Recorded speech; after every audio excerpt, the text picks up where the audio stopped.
고요한 묵상의 시간, 오늘 여러분의 마음에 하나님의 따스한 위로가 깃들기를 기도합니다. 우리의 삶이 때로는 끝없는 광야를 헤매는 것처럼 느껴질 때가 있습니다.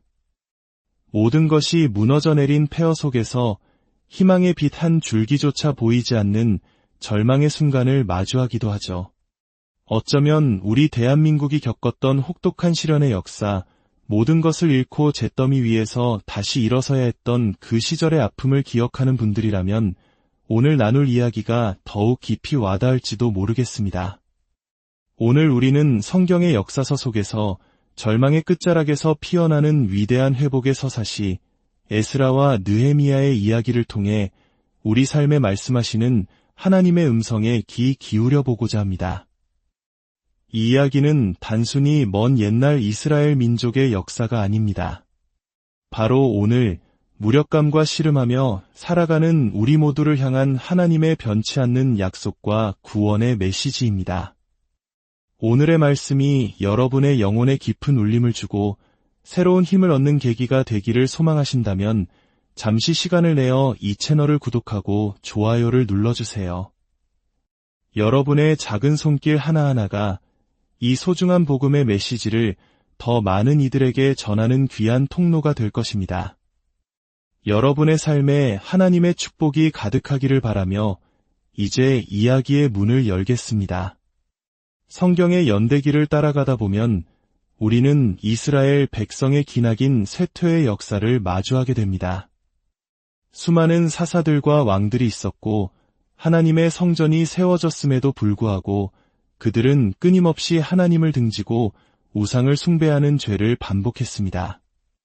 결국 언약의 저주, 즉 하나님을 떠난 백성에게 더 이상 축복을 내릴 수 없다는 경고가 현실이 되었고 그들은 나라마저 잃고 머나먼 땅 바빌론으로 끌려가는 비참한 포로 신세가 되었습니다.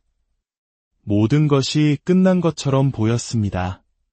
하지만 바로 여기 에스라와 느헤미야서에서 성경의 이야기는 극적인 전환을 맞이합니다.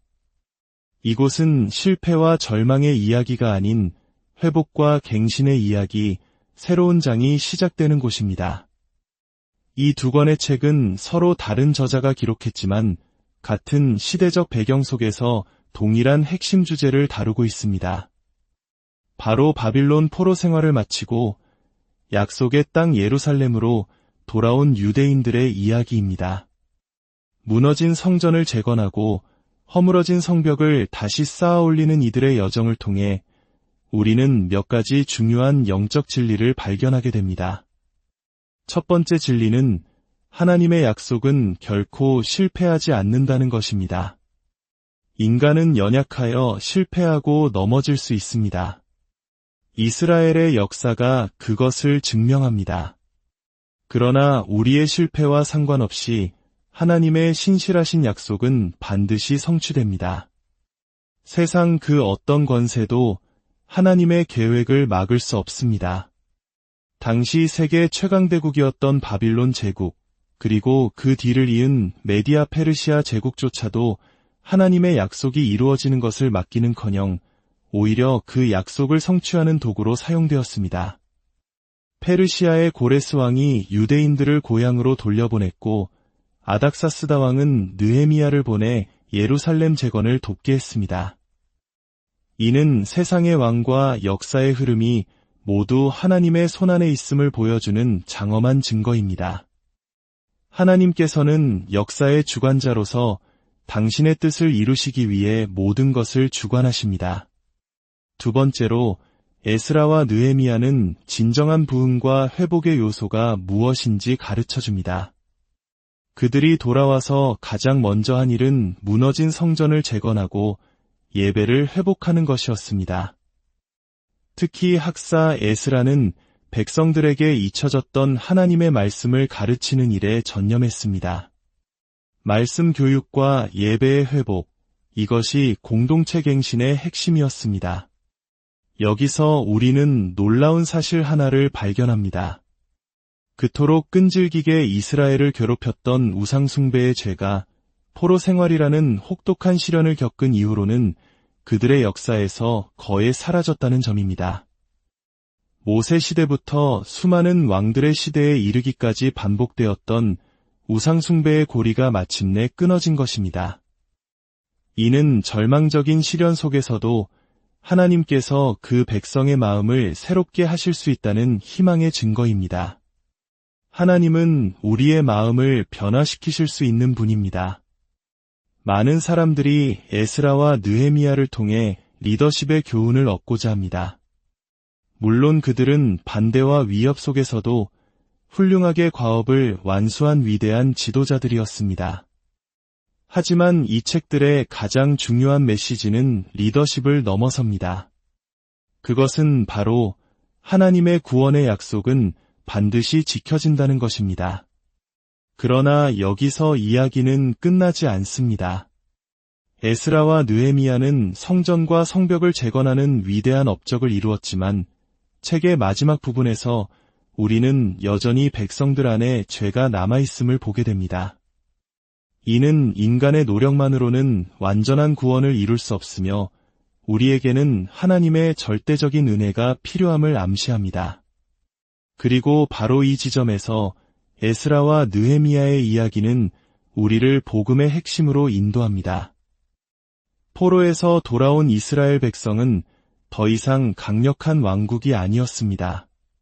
그들은 여전히 페르시아의 지배를 받는 무력하고 연약한 식민지 백성이었습니다. 왕도, 군대도 없는 무방비 상태였습니다. 그런데 역설적이게도 그들은 바로 그 무력함 속에서 비로소 하나님의 말씀을 듣기 시작했고 우상숭배에서 완전히 벗어났습니다. 이것이 바로 복음의 신비입니다. 예수 그리스도께서는 우리를 구원하시기 위해 세상의 힘이 아닌 가장 연약한 모습으로 이 땅에 오셨습니다. 그분은 손에 칼이 아닌 못자국을 가지고 오셨습니다. 심판하러 오신 것이 아니라 친히 우리의 모든 죄를 짊어지고 십자가 위에서 심판을 받으셨습니다. 가장 무력한 모습으로 십자가에 달려 죽으심으로써 죽음의 권세를 깨뜨리시고 우리에게 영원한 생명을 주셨습니다. 그분의 무력함을 통해 우리가 구원을 얻었듯이 우리 또한 우리의 무력함을 인정할 때 그 구원에 동참할 수 있습니다. 저는 아무것도 가진 것이 없습니다. 저는 아무것도 할 수 없습니다. 저는 가난한 죄인입니다. 저에게는 오직 하나님의 은혜와 자비만이 필요합니다라고 고백할 때 우리는 비로소 구원의 문으로 들어설 수 있습니다. 에스라는 우리를 그리스도께로 인도합니다. 에스라는 위대한 말씀의 교사였지만 예수님은 말씀 그 자체이셨습니다. 그분은 궁극적인 에스라이십니다. 느헤미야 또한 우리를 그리스도께로 인도합니다. 느헤미야는 수많은 암살 위협과 위험을 무릅쓰고 자신의 목숨을 걸어 백성들을 예루살렘 성 안으로 이끌고 성벽을 재건했습니다. 그러나 예수 그리스도는 진정한 느헤미야이십니다. 그분은 자신의 생명을 값으로 치르시고 우리를 이 땅의 도시가 아닌 영원한 하나님의 도성으로 하나님 나라의 시민으로 삼아주셨습니다. 사랑하는 여러분, 에스라와 느헤미야의 이야기는 우리에게 중요한 진리를 가르쳐줍니다. 진정한 힘은 우리의 강함이 아니라 우리의 약함 속에서 하나님의 능력을 의지할 때 나타난다는 것입니다. 사도 바울이 고백했듯이 내가 약할 그때의 강함이라 오늘 당신의 삶이 무력하게 느껴지십니까? 모든 것이 무너져 내린 것 같아 절망하고 계십니까? 바로 그 약함의 자리에서 눈을 들어 하나님을 바라보십시오. 당신의 약함을 통해 일하실 하나님을 신뢰하십시오. 우리의 무력함이 하나님의 전능하심을 만나는 통로가 될 것입니다. 여러분의 삶 가운데 하나님의 크신 은혜와 평강이 늘 함께하기를 기도합니다.